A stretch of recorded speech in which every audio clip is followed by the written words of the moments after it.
Anyway, let's talk about Donald Trump, who is obviously going to be the president again in 8 days' time, and he is a busy boy because there's an awful lot to do between now and then. His transition has been an interesting one, and actually at the moment his Middle East envoy has already met Israel's Prime Minister Benjamin Netanyahu. Steve Witkoff has held discussions which prompted Israel to deploy its director of the Mossad foreign intelligence agency to Qatar for indirect negotiations with the terrorist group Hamas. They of course perpetrated the 7th of October massacre. And interestingly, there has been a thought to advance those talks. Certainly, this is a foreign affairs priority for Trump. Let's talk to Michael Martins, who's formerly of the US Embassy. He's a political specialist. He also runs a consultancy now called Overton Advisory. Michael, let's get your window on this. Tell us about your thoughts on what Donald Trump will do specifically with the Middle East, but also just more generally when it comes to foreign affairs. Also, hello, Peter. How are you? Hello. Nice to see you. Very well. Nice to see you. Hi.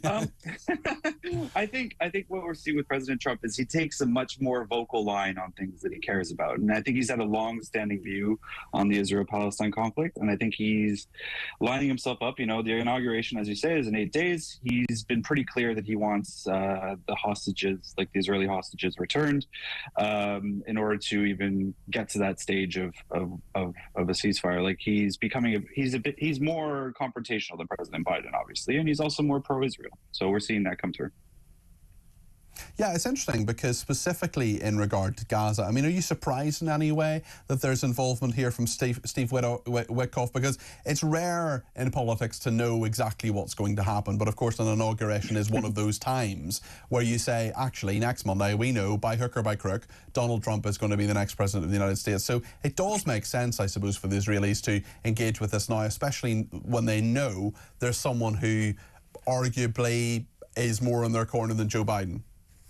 Yeah, I think that's exactly right. I think the engagement you're seeing is it's the run up to this. I think the Israeli government is trying to get on ahead of it, trying to get that engagement in before President Trump returns. President Trump obviously already had a first term, so he and his team have a lot of like those long-standing relationships in place. So I don't think it's particularly atypical. This is usually what happens with lame duck presidencies anyway. You have a lot more bilateral engagement ahead of Inauguration Day. Interestingly, I suppose it's an interesting one in terms of what he's been talking about other countries as well, including the territory of Greenland, which I learned earlier today is apparently the world's largest island. Now, before people shout at me and say Australia is the world's largest island, apparently, obviously it's 5 times the size of Greenland, but nonetheless Australia is considered a continent. I'm never really sure of Australasia versus Oceania versus, I never really know. But anyway, the point is Greenland's really big.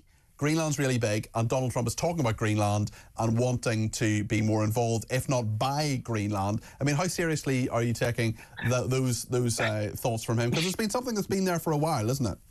Yeah, this came up in his first term. I think when he talks about Greenland, obviously there's a huge strategic importance with Greenland. So it has one of the world's largest supplies of a lot of critical minerals, which are in everything that American military supplies tend to have.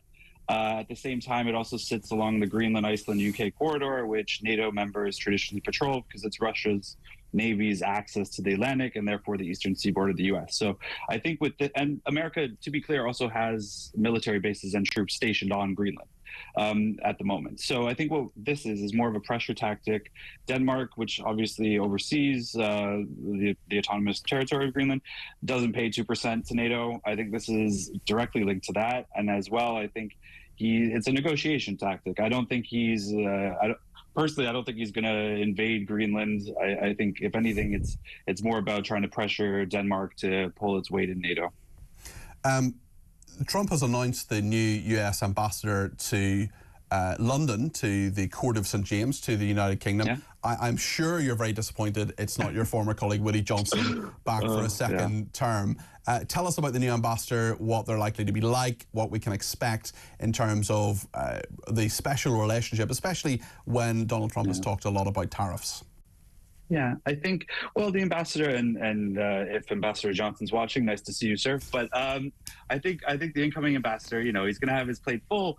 As you rightly point out, President Trump has been talking a lot about tariffs. But when it comes to the UK, front and center of his mind usually is also the UK-US FTA. And I think for any incoming ambassador, that's going to be a primary position that he or she, in this case he obviously, will have to take in terms of engaging with the British government. I think in terms of maybe differences, that I'm less, we won't know until he gets here. But I do think any ambassador comes with their own personality, their own flair. Like Ambassador Johnson, for example, he loved going to I forget what they're called, like the little black cab booths where everybody goes and has like lunch, like the black cabbies in town. Like an Ambassador Barzan before him enjoyed much more of like the whiskey fueled parties because his partner was heir to I forget some sort of name of the whiskey in the US. Kentucky bourbon. Thank you. I forgot. Bourbon, Jack Daniels. Jack Daniels. Oh, right. Okay. Yeah. Yeah.